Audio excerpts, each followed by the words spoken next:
What's that? Yeah. You guys had a fight today. All right. Wow. Well, rivalries are, right? You never know what you're going to get. But, a lot of our guys, defense I thought was outstanding in the game. After all the critical turnovers in the first half was critical. Holding all those to field goals. They got a turnover, scored 7 points. I mean, they were amazing. They really were. They did a tremendous job. But offensively, of course, we were too inconsistent in the passing game. Had some interceptions, and they made plays. I thought we ran the ball effectively at times. Still had too many penalties. Too many. Had a couple holds. Had a couple motions upside. Didn't hear snap count. Snapped the ball a couple times. And then special teams got to do a much better job of coverage. Opening the second half was very critical because it turned the field position almost the whole second half right there. And then we did pop a big run there in the second half. Dalvin had one about 60, 70 yards there. And we had a hold call it back. And then even got one on defense there at the end. We had to overcome it. We had a 4th down stop. Had to come out and get another 4th down stop. So we got to eliminate the penalties, but survive and advance. And I think that's what we did. I thought our kids were resilient, kept playing hard, even though we didn't play well at times. But at times we made plays when we had to make plays. And like I say, a lot of folks would like to win today on a rivalry day. So we just got to sit down now. Got through the regular season undefeated.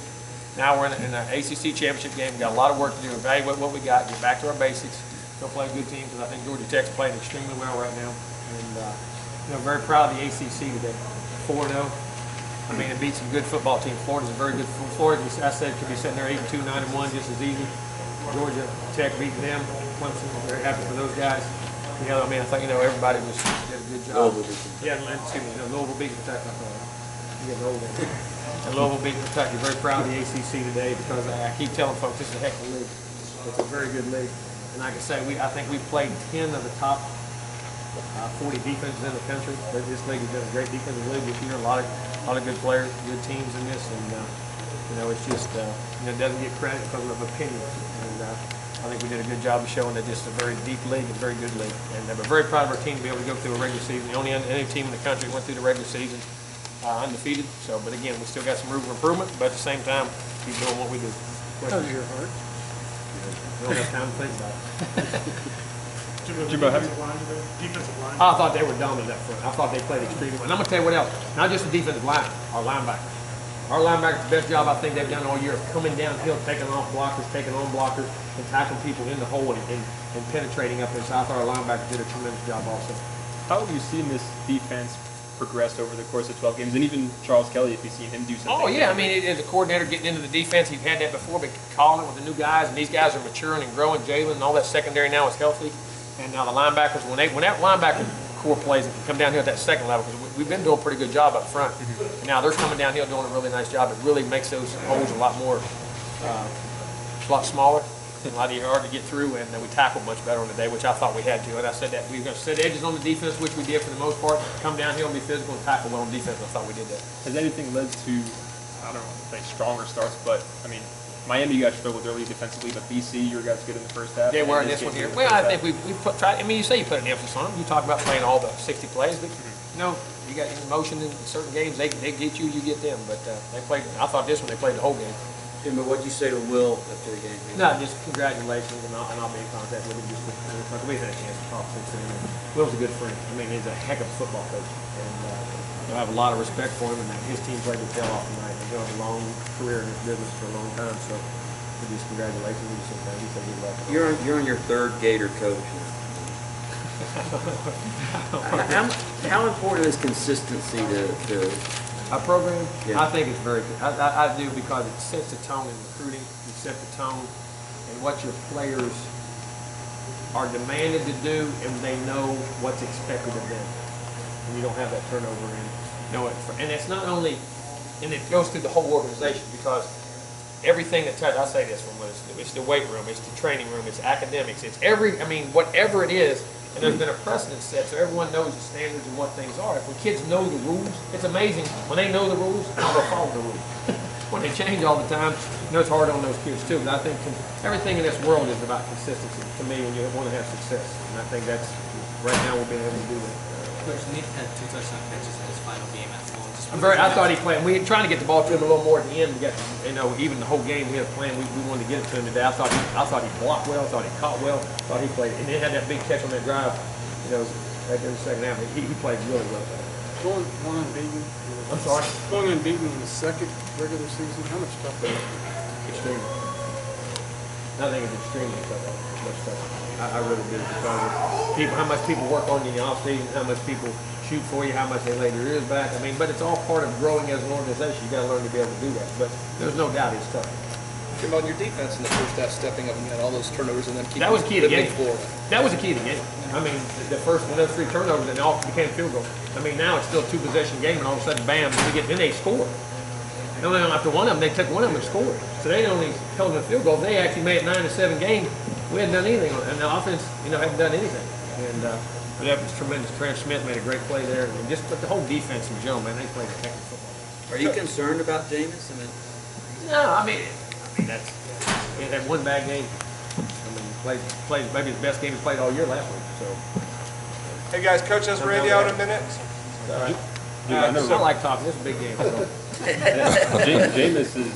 Jameis is often a trump card, but like you said, the trump card today was Dalvin Cook in the offensive line.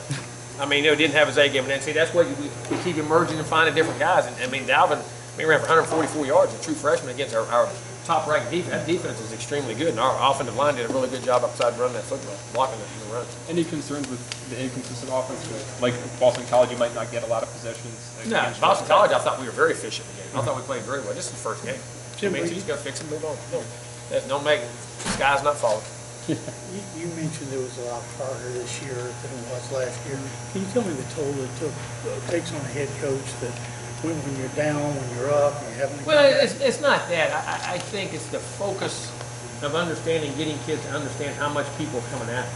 You know what I'm saying? And that you're going to get everybody's A game, and how, when success at times will breed complacency. And that's what I think we've done a really good job of as a team. Our assistant coaches, our administration, our everybody, and our players of not being complacent and still learning to battle and fight and scratch and claw and do all those things. I mean, I think our kids have done a really good job. Especially, I keep saying this, for an extremely young football team. I mean, we have an experienced offensive line and tight end, which other than that, there's a bunch of babies in that locker room as far as from an age standpoint, and guys. So I mean, I think that was a tremendous lesson for them to learn and be successful, and they did a really good job. Jimbo, what was it, James? What did you see with the interceptions? No, just the hair. I mean, just trying to force a play here and there, and you get out of rhythm. So I say, anytime a ball's involved, you get out of rhythm, you try to force something. I say it's why I always say this, and people think I'm crazy because I'm an offensive coach. It's easier to be good on defense consistently than it is on offense, because some days the ball don't go in the hole. Some when you're shooting it, some days when you put it. Think about how does a golfer go 74, 64 one day. Some days the putts go in, some days they don't. Anytime you're throwing a ball, anytime you're catching a ball, the rhythm and timing when a ball's involved, it's hard. That's why, when you play defense, you got to hang your head on that. That's why I've always thought, as an offensive coach, we've tried to be a great defensive football team, great in special team, which we know we didn't play as well today. But some days your rhythm, timing, seeing things, sometimes they're just off, and that happens. But that's once in 25 games. Jimbo, can you take just a deep breath and kind of relieve a little bit now that the regular season is over and you guys were able to get through? If we had 2 or 3 weeks before we go play an ACC championship, I watched them beat Georgia today, and how they're moving that ball up and down the field, and how well they're playing. And Georgia Tech's 10-2. They're going to be a top 10 team. I mean, this is a heck of a football team. There's no time for that, I promise you. But is some of the pressure off having at least those 12 regular season games that the postseason is here? Good enough's never good enough. Coach, with the regular season now over, put in perspective another perfect season. Just how difficult, and do you think FSU gets enough credit for it? Well, I did say that to our players. I mean, it's the first time in school history we ever went back-to-back undefeated regular season. I mean, and all the great teams, which is tremendous, which shows you how hard that is to do. I mean, there is something to that now. I mean, what our kids have accomplished and what our assistant coaches have accomplished and everybody in the program is tremendous, because that, to say you go that just doesn't happen. You know what I'm saying? And it's a true testament to me, to our players and our assistant coaches, the ability they've done, and everybody else involved in the program.